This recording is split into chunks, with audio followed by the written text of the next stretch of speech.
በልጅነቷ ጠንካራ የልጅነት መሠረት ነበራት። ነገር ግን ወደ ወጣትነት ስትሸጋገር የቤተሰቦቿ ችግር ከፊቷ ላይ ተጋረጠ። ያ ሁሉ ደስታና ተስፋዋ ቀስ በቀስ እየተለወጠ መጣ። ለዚህ ሁሉ መፍትሄ ብላ ያሰበችው ወደ አረብ ሀገር መሰደድ ነበር። ውድ የታሪክ አለኝ ቲዩብ ተከታታዮች፣ የዛሬዋ ባለ ታሪካችን መቅደስ ትባላለች። የህይወት ገጠመኟ ታሪኬ ቢቀርብ ለብዙዎች ይማሩበታል ብላ ስላሰበች እንሆ ልታጋራችሁ ወዳለች። ውድ የታሪክ አለኝ ቲዩብ ተከታታዮች፣ ለቤቱ አዲስ ከሆናችሁ ሰብስክራይብ በማድረግ ቤተሰብ ሁኑ። በእኔም ታሪክ ብዙዎች ይማሩበታል ብላችሁ ካሰባችሁ ከታች በማስቀምጥላችሁ ስልክ ብትልኩልኝ እኔም መልሼ በአማረ መልኩ ወደ እናንተ አቀርብላችኋለሁ። ማሳሰቢያ፣ በዚህ ቪዲዮ ላይ የምንጠቀማቸው ማንኛውም አይነት ምስል ሆነ ስም ያለ ባለ ታሪካችን ፍቃድ አንጠቀምም። አሁን ቀጥታ ወደ ታሪካችን እንመለስ። መቅደስ ተወልዳ ያደገችው በአንድ አነስተኛ የገጠር መንደር ውስጥ ነው። እንደ ማንኛውም ኢትዮጵያዊ ቤተሰቦቿን በግብርና ስራ ታግዛለች።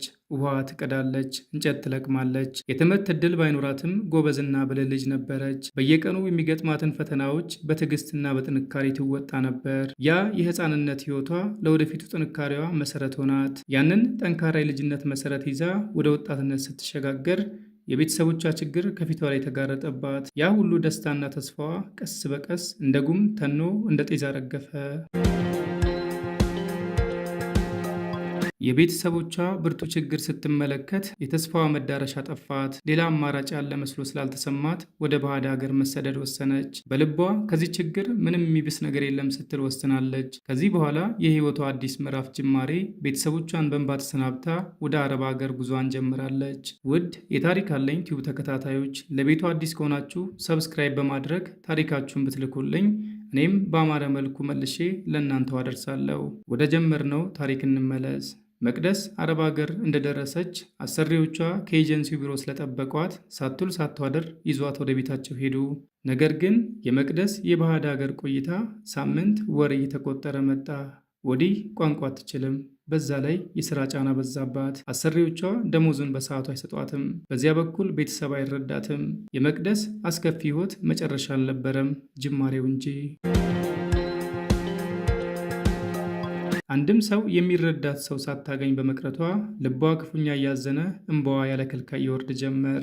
የኔ የምትላቸው ቤተሰቦቿ ሳይቀር የእርሷን ጤና መሆን ሳይሆን በደወሉ ቁጥር ከሰላምታ ቀድመው ገንዘብ ይጠይቋታል። መቅደስም ሁኔታዎች እሷ እንዳሰበችው እንዳልሆነ ለማስረዳት ቃላቷን ታወጣና ስትጀምር እንባዋ ይቀድማትና ትተዋለች። መቅደስ በዚህ ሁኔታ ውስጥ እያለች የአሰሪዎቿ ጭካኔ በጣም እያየለባት መጣ።